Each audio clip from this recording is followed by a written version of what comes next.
Anime often presents us with blindly moral, optimistic, and silly protagonists who, through sheer willpower, friendship, and belief, force their ideals through and come out on top physically as well as morally. But less often we get to see the toll that such a mindset takes on the individual, and when we do, even less frequently do we see the same toll placed on the realistic side. Trigun takes what's usual and morphs it into something stronger, more emotional, and prevalent to everyone. It's an all-time classic coming from the same era as Cowboy Bebop and worthy of comparison in both its narrative structure and themes, in addition to being a future western, although it's more literally, less figuratively down to earth. The slow burn style plot is here too, but with a bit more focus on the main character than its counterpart had.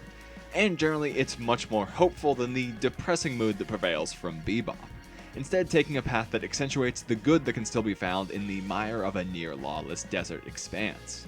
Vash the Stampede, the protagonist, is a lovable goof, so much so that when someone first meets the man, they could never believe he could be a legendary outlaw with the largest bounty of all time on his head. But he is, wanted for causing destruction everywhere he goes, in addition to the obliteration of an entire city. It's hard to believe when we see him acting like this, but it proves to be true.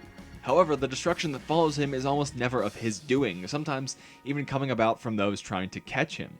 This is the paradox of his character, as the man himself is peaceful to a fault, refusing to kill under any circumstance and always finding a peaceful solution, no matter the cost to him. This stems from the teachings of his childhood mother figure Rem, and he follows her words so closely he even takes it on himself to stop others from killing.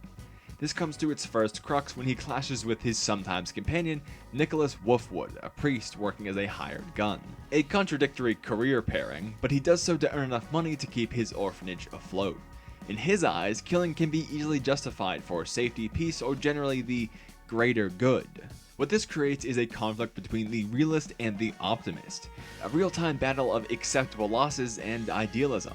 This isn't a simple episode-length theme or background idea, but the central pillar of the series. Vash seems to ask you the question, is there a better way? But Wolfwood provides his context, thinking, is Vash just that lucky? Can he really keep this up forever, or is he bound to fail? It's not unheard of to have an optimistic character get a dose of reality, but often we'd see a compromise or subtle shift where they can keep themselves but not have much consequence or change as things return to normal. Here things prove to be more complicated as each side gets questioned, leading to different conclusions and providing a somewhat antithetical solution to preserve itself. It's adult in what it says about the human condition, the choices we make, and the common perception of strength, which can often do more harm than good to that very concept itself. Vash is also interesting outside of his juxtaposition. While his type of character would often wear their heart and personality on their sleeve, we slowly get glimpses into something deeper. From his personality will alone to his body itself, there's always a bit more under the surface to make you wonder who the legendary outlaw in a red coat really is. When it comes to the plot, there's a couple moments that make you wonder what the hell, but for the most part it's paced in a satisfying way to lead you along, waiting for the next bits of info to be let out. And it's not just the slight mystery, but the slow burn of personality and emotion as well. The kind where you don't realize what you've had until it's gone, and you're left somewhat existential a la Bebop. And it still maintains a hopeful and positive tone to humanity a majority of the time, only uplifted by the times that it ceases to. In that way, it's maybe even more appealing than other similarly themed series, because it wants to and does say something positive about us, our ability to change, and the impact we can have on each other. The rest of the cast is involving too, from the shrewd exterior but warm-hearted Meryl, the lovable and trusting Millie, or the cold-hearted and chilling Knives. Although many of the villains are one-offs or minor, the Gung-Ho Guns, a group assembled specifically to target Vash, provide a deeper look into the main antagonist's goals, personality, and the power he has over others. Legato specifically is the most chilling, with his near unbeatable power to control others.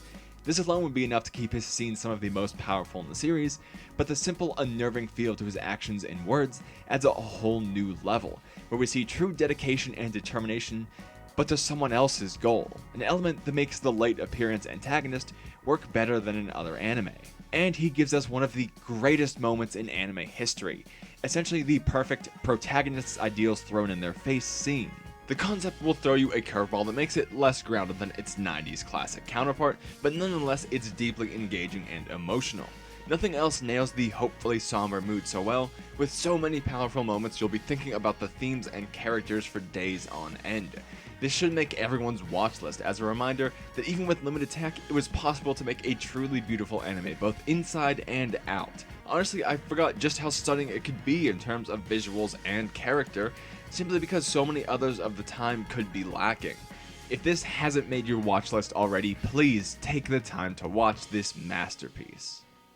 Okay, so that's it for today. Thank you for watching, and on this video especially, let me know down below what you thought of it, because it is a bit of a change up from the 5-minute review format. I want to know if this is better or worse, or if you want to see these 5-minute style videos at all.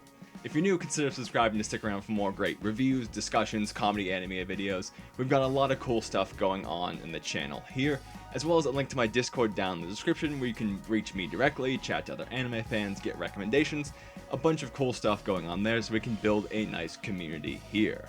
If you did like it, leave a like so I know I should make more of these in the future. Leave your comment telling me that I suck, because I do. And I'll just say thank you for watching, and I hope I'll see you again soon.